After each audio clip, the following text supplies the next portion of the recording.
convenience of online banking and our mobile app. Our members also help us give back through grants, scholarships, random acts of kindness, and more.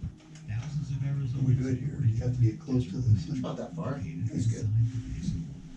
good. And good morning, Rim Country. It's a beautiful white day out there. Hope you're enjoying the snow from inside your home or place of business or wherever you are. But the roads are getting a little slippery out there, so please be careful and don't go anywhere if you don't have to. Also, we just heard about 45 minutes ago, Highway 87 northbound at Houston Mesa Road is closed. So don't plan on trying to drive up that way because it is closed. Check AZ 511 for updates on road closures and also restrictions or if you need chains to go anywhere.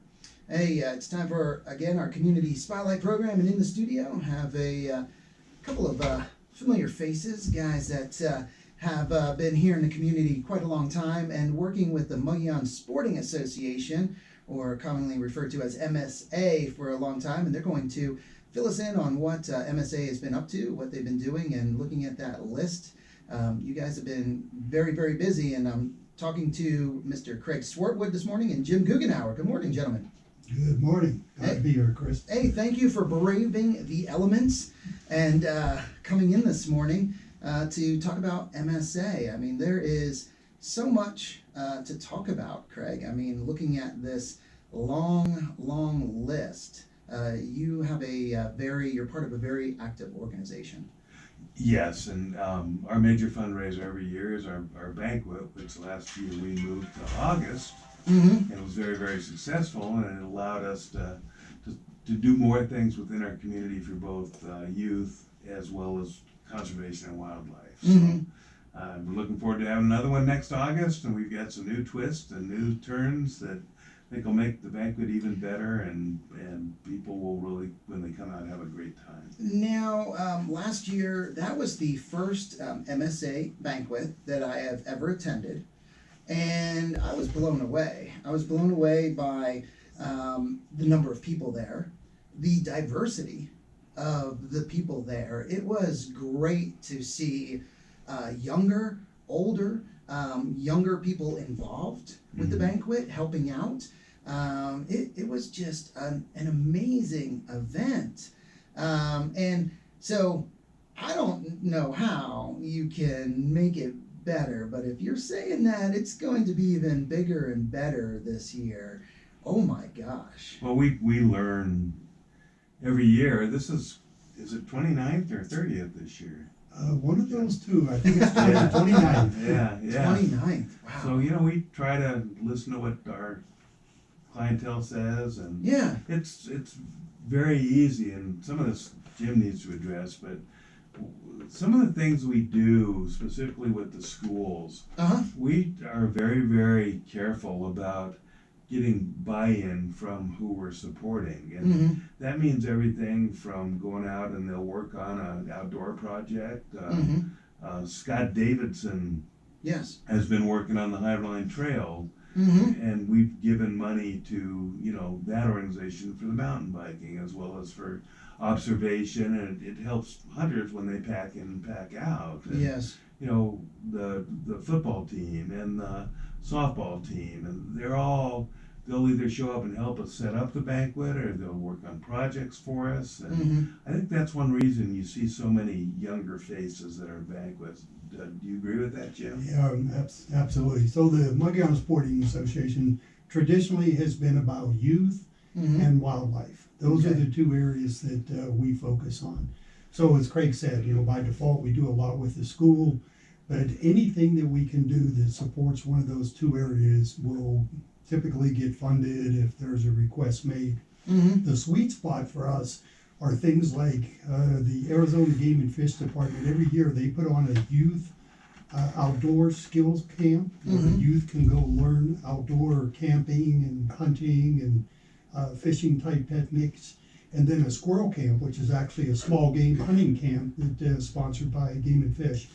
We love to have that crossover. That's the sweet spot for us, to get youth involved in outdoors and to work through those activities. Mm-hmm. The other thing that is unique about the Mogollon Sporting Association is that all of our dollars stay locally. Mm-hmm. Lots of organizations throughout the country have the ability to hold banquets in small communities such as Payson, Mm-hmm. but then the funds are transferred to a national organization. And at the end of Gotcha. the year, they do a grant process and delegate those funds back out to whatever they feel is the most worthy projects that are submitted. So a lot of times it comes down to who can write the best grant to get the most funding and things like that. So it's not uncommon for dollars to be generated in the West and actually spent in the East of the United States somewhere. Uh-huh. So the MSA prides itself on keeping those dollars local, and I think a lot of constituents that you see at the banquet, they understand that, and they know that we're working for our particular area and the dollars stay right here. Gotcha. And now, do we have a date? Is there a date for So the first Saturday in August, and tickets will probably go on sale sometime in June, probably early June. Yeah, and last year, I mean, how many people were at the banquet last year? I mean, there were a lot. So what happened last year was kind of unique. As you know, the year before we had to cancel the banquet because of COVID. We tried to reschedule it 2 or 3 times and finally just gave up on it and said we're not going to be able to do this. There was such strong support for the banquet last year that we were able to get up to 450 people that attended Actually, the the banquet. exact count, I was corrected on that, was 456. 456, which is about 100 more than what we typically get. But that's how much anticipated the supporters of MSA wanted to get back into having a good night out and seeing lots of good gifts. And I'm going to give lots of credit here to our president, Craig Swartwood. He knew going in that this was going to be a big year. We significantly increased the budget that we spent to put on the banquet last year, and it paid off tenfold by his decision to spend more money for the banquet.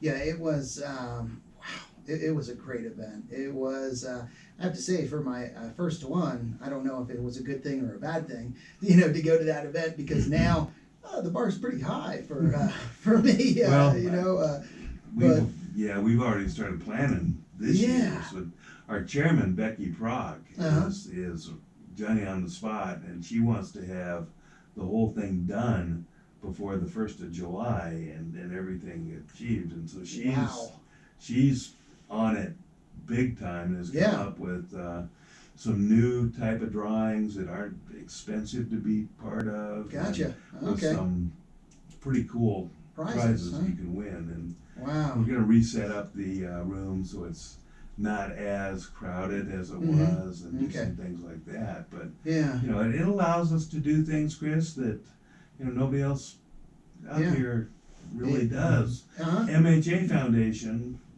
does a lot of wonderful things, and we partner with them on quite a few projects these days. Yes. But it's RVN3 is a new kid on the block, and they're kind of kicking it along too. Yes. But MSA is kind of the godfather of all of them, I think. Yeah. And we've got ideas coming up, and some of the things we've done, and some of the things we're contemplating is they just did a turkey translocation to the Payson area, and we're going to encourage them to do another one, and it sounds like they will, because our turkeys, what was it, Jim, that big storm a few years ago? Yep. It kind of got wiped out, so. Oh, wow. So this is a great story, but it's a good representation, I think, of how MSA functions within the community. Turkey hunting across RIM country, units 22 and 23 in particular, the last 5 years since that big snowstorm we had a few years ago, the turkeys have disappeared. Yeah. And there's been a lot of frustration by turkey hunters in RIM country asking the Game and Fish Department, what are you going to do about this? We don't have the numbers we used to. Yeah. So in other units in the state, we do have plentiful turkeys. So as Craig said, the MSA, along with some other WCOs, wildlife conservation organizations, contributed $5,000 to this program to literally go out and shoot a net over a flock of turkeys run over, throw them in boxes, drive them out to Dude Creek, open up the boxes and let these turkeys go. But what was unique this year, they put transmitters on them. Okay. So as we're here today, the Game and Fish Department is tracking those turkeys to see how weather like today impacts those turkeys. Do they literally leave the unit, or are they still there, and are they growing and going to establish a population there? Huh. So perfect example of where MSA contributes to those types of things. We agreed last meeting we're paying for a special flyover bighorn sheep count over in Hell's Gate because there's a growing herd of Rocky Mountain bighorns over there, and Game and Fish has talked about potentially in the next few years having a tag specifically for that area. So that's in our sweet spot also. And another one, Chris, and I know you're aware of this as your role as town council person, is we're looking at ways to help a summer youth program through the schools. And I know you're involved in that. So hopefully there'll be a youth program 4 or 5 days a week, and MSA will probably, their involvement could be as broad as paying for an instructor to teach outdoor skills, and talking about tracking these turkeys and teaching kids about the outdoors, and which to me is an added benefit of living in Rim Country. It reaches families that may not be able to do that on their own, but we can help that along. Right, Jim? Yep. Oh yeah, and that's just a great example of partnerships that MSA is right in the mix there with these partnerships with MHA Foundation, as you mentioned, Town of Payson, just different organizations to bring these projects about. And what the beauty of that is, Chris, as we expand out to this, we see more people showing interest in MSA. We have grown our membership over the last couple of years. And just even to that end, I look at the banquet like we put on last year's compared to prior years. Yeah. And we're kind of reaching out. We have women's prizes, jewelries, and we used to have like a standard ladies package that had lotions and potions and stuff under. Yeah. And now there's like really nice jewelry, outdoor adventures for women specifically. And so we've kind of opened the horizon a little bit, made us more accommodating to a larger constituent group. Yeah.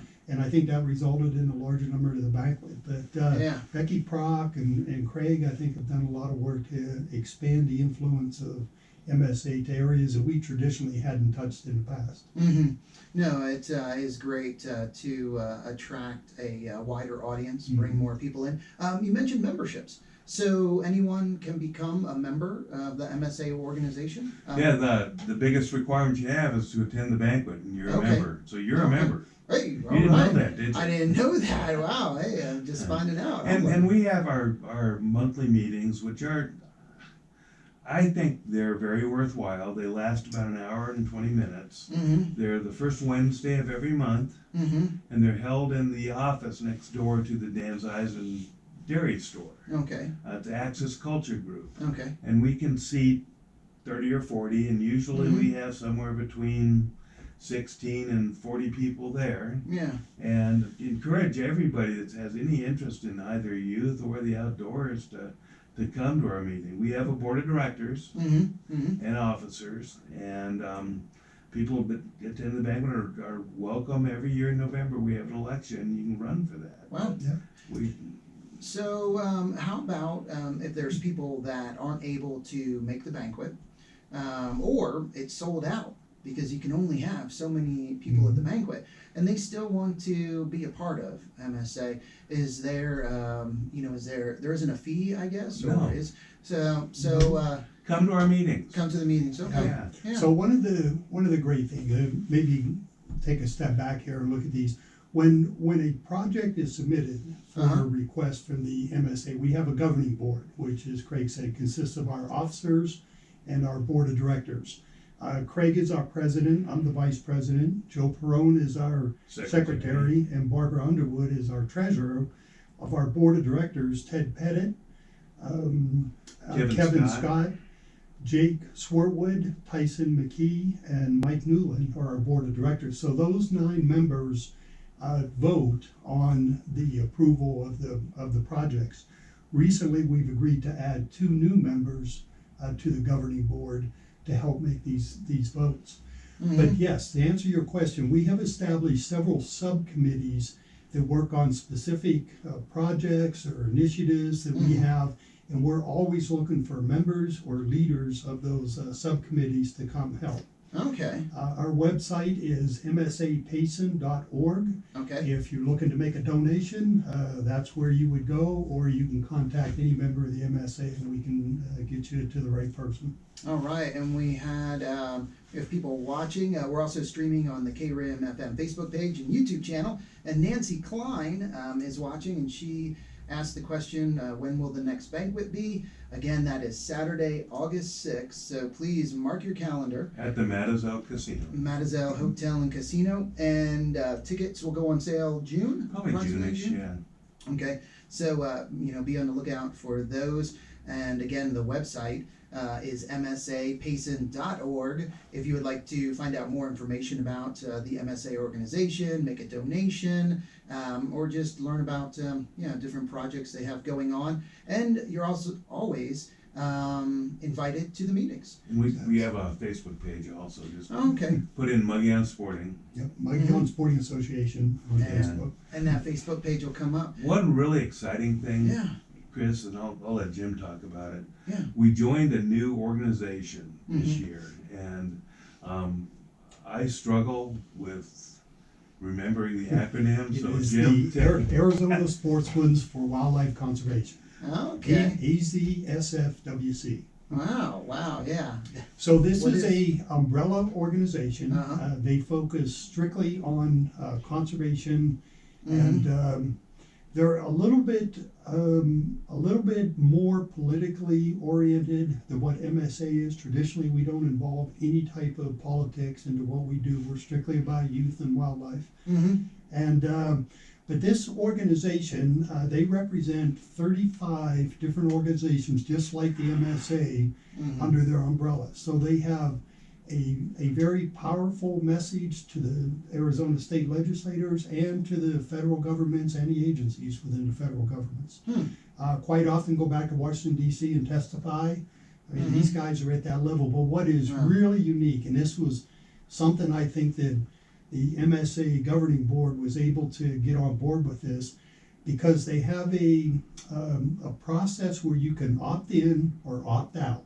Okay. So, like as an example, if the AZSFWC was going to support something that the MSA governing board didn't feel comfortable with supporting, Uh-huh. we just simply tell them we will opt out of that, and we are not included in any reference or testimony or documentation regarding that. Gotcha. If we elect to opt in, then our name is listed and references are made to individuals and quotes and things like that. So a very unique opportunity to expand the footprint of the MSA to a wider audience than what we have across the state. Now, another really neat thing about it, Chris, is Yeah. these are the folks that sell the conservation specific license plates on cars. Gotcha. And they take in, this last month I was looking at their minutes of their meeting and their agenda, they take in about $18,000 a month that they turn around and they grant out to organizations like MHA or MSA Yeah. to do exactly what we do. And so it gives us another way to have additional money by belonging to this to do more things. The only things they'll fund are wildlife things and youth, activities and education. So it was just exactly what we needed to be into. So if you want to help out wildlife and youth in your community, go online and buy a license plate from these folks. Yep. Oh, okay. And it's a wildlife conservation license plate, and the name Arizona Sportsman for Wildlife Conservation is right on the plate. So I ordered mine this week, so I encourage everybody to go out and get one. Hey, there you go. And so, again, talking with Craig Swartwood and Jim Goughnour with the Mogollon Sporting Association, MSA. And I wondered if you wanted to just go through, because this list of, projects, For this year, organizations that you have donated to, that you have contributed to, is really impressive. And bottom line, you've helped so many youth in the community in these different programs. Well, you take And half that's and I'll big. take half. Yeah. Okay, sounds good. Let me preface this by saying that these are the projects that we have funded since our last banquet. Wow. So Okay. this list gets extensive, and the other thing that's a goal for the MSA, we don't like to hoard money. We think that part of our charter is when we bring money in, when our constituents donate to us, they have an expectation that we're going to use that in our community. So our goal is to get it out there, and we encourage people that if they have worthy projects that are associated with youth and wildlife, we'd love to hear about them, because Yeah. if we had a zero balance going into the following year, that would be nirvana for us. So here's a list there. Go ahead, Craig. All right, well, we gave in conjunction with MHA Foundation to the Payson Wrestling Room mats, which they hadn't been replaced, I guess, in 20 years, and we donated $5,000 to them. And did baseball helmets and pitcher's mound for the middle school, and a net for $3,500. And there was another contribution, I believe, from MHA on that. The old gym school fundraiser, $2,000. The Highline Trail, $2,500. Payson Youth football T-shirts, $300. Hall of Fame banquet, which Jim was kind of in charge of that, but they're starting out the Hall of Fame at the high school. It's been going for 3 or 4 years, and Jim brought this one to us, and we donated $3,500, and it was, both of us went to the banquet. There was probably 250 people there, and this was the seed money for them to take the next step to having their own budget and not relying on us to do this. But it was one of the funnest nights. Not quite as fun as our banquet, but it was a great night. No. You want to add to that, Jim, or? Yeah, I would say, once again, strategically thinking, this was a group that came to us and were just asking for help. They lacked the knowledge to put on a banquet. They lacked the funding to go do that. So I think in the process of 2 years now that we've been donating, next year going into their banquet, they have enough to be self-sufficient. They've learned planning skills from the MSA, and they're very appreciative of the help that MSA provided. Oh yeah. No, I was at that banquet, and we live streamed that on the KRIM Facebook page and also the Longhorn page, and it was a great banquet. Yes. So, we sponsored the referees for the Payson High School volleyball tournament this fall. Gotcha. That was $6,500. That's not cheap. But no. another part of our charge is to promote economic development in our community through youth activities. And Dan, they had a whole bunch of teams playing in that. Oh yeah. So we felt like it killed two birds. Jim, take over. Well, maybe just a few more of those. We had a great presentation from the Gracie Hot softball tournament. They came and needed some help, and we were able to come up with $5,000 to help with that organization. I'm sorry, that was $6,500, and another $5,000 for the bighorn sheep aerial surveys that we talked about. But the Payson High School volleyball tournament, fitness rooms, a youth outdoor skills camp, the Payson High School archery club that they're supporting.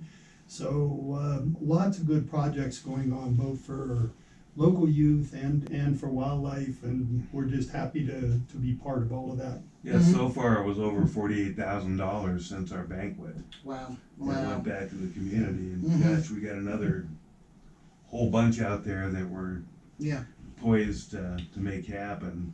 We'd like to do stuff. Trout Unlimited has a very active group up here. They're called the Rim Country Fly Fishers, is it? Or Payson fly casters. and they do a lot of stream improvements almost every year, and we're wanting to get closer to them and help them with some of the stuff that they want done. And I kept hearing rumors that they're going to go out and do some work on Dude Creek, but I don't know if that's that's true or not. Oh, we're working on that, but Yeah. here's another good example of that. The East Verde River, Uh-huh. everybody loves to go out there and fish. It's easy access. It's a great place to take youth, even high school kids to go do projects out there.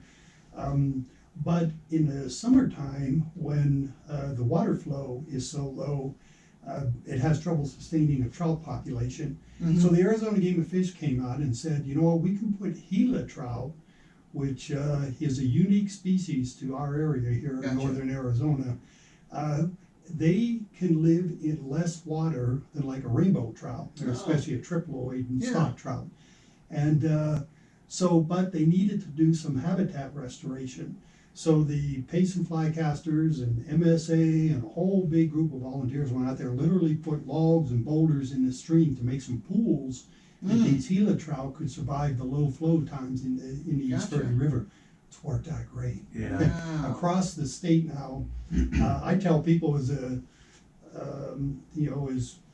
being here in Rim Country, I get calls from across the country. People want to know what a Gila trout is because they're so unique to this area. People come from around the country to fish these fish Wow. just because it's on someone's bucket list Yeah. to go catch either an Apache or a Gila trout. And the Wow. neat thing, just to add one more thing to that Yeah. story, we were instrumental as MSA. We donated $25,000 to help the Canyon Creek Hatchery convert to raising Gila trout.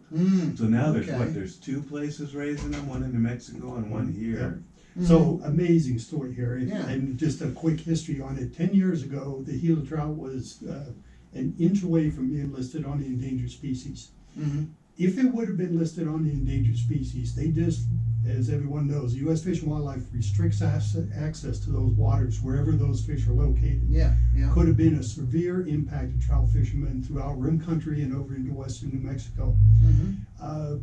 There's only one place in the country, over at Mar Fish Hatchery in New Mexico, where they were raising these things. Mm-hmm. The Arizona Game and Fish Department got a shipment of eggs Mm-hmm. from this hatchery and started to develop them on their own. Mm-hmm. They grew so well at the Canyon Creek hatchery that they are now stocking them for catchable fish, catch and take, that is unheard of. A huge success and a recovery story from an endangered species.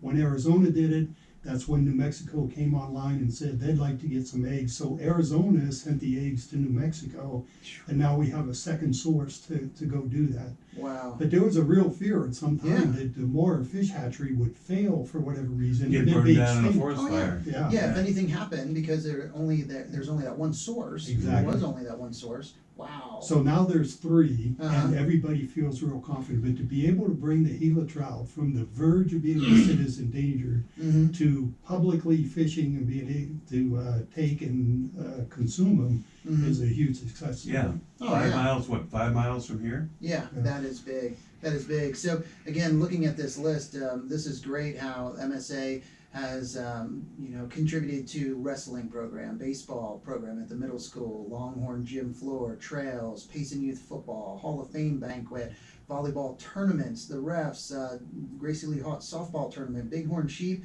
fitness room, archery program. I mean, it is a very impressive list. And it's all of the people that come out to the banquet that support MSA, everyone involved with MSA, your board, you guys, everything you do that make this possible. So it's great for the community. So good. Joey and Katie Klein they review our youth requests. Mm-hmm. So if anybody has youth requests, you just submit them. We get them to them. They vet them. Mm-hmm. We require that you come to the meeting the night that we're going to vote on it Mm-hmm. and have something in writing. And we're always looking for worthy projects and worthy things to be involved in. So. Mm-hmm. Oh, that is great. Again, you can find out more information about the Mogollon Sporting Association, MSA, at msapayson.org, and the MSA Banquet. Get your calendars marked. It is Saturday, August 6th at the Matazel Hotel and Casino. So you do not want to miss this year's banquet. As Craig was alluding to, there's just some more things that are going to be added, and it's going to be even more special this year. So that is great. And with that, wow, it's 10 after 10:30. Wow. It goes just like that. so fast when you have guests that are sharing great information on what they're doing in the community. So thank you guys. And thank you to Desert Financial Credit Union as well for sponsoring the Community Spotlight program. Time to get back to the music with some Van Morrison, Tom Petty and the Heartbreakers, The Doors, and John Cougar. But first, an update from the National Weather Service. Thanks, Chris. Thank you. Thank you. There, yeah. That was good. Turn that off.